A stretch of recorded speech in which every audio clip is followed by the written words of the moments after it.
Бірінші қала, ол ОДС парал бере ма суды, басқа жақтан бере ма, аспаннан жауа ма, қала өзің еге болуың керек ауылыңа.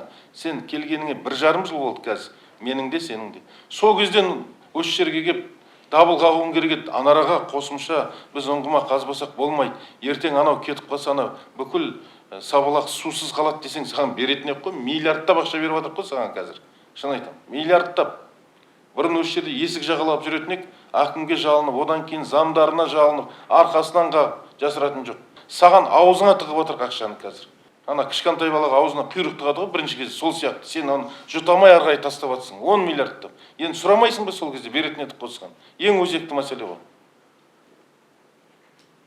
Айтса ренжисіздер, қатты айтса. Қатты айтпаса болмайды. Энергетика басқармасы, сіздер де кінәлісіздер. Неге айтпайсыздар? Қала мынаны ойламай жатыр ертең. Осындай қалада проблема болуы мүмкін деп айту керек. Қазір 40 градустықта су жоқ деген қалай түсінуге болады?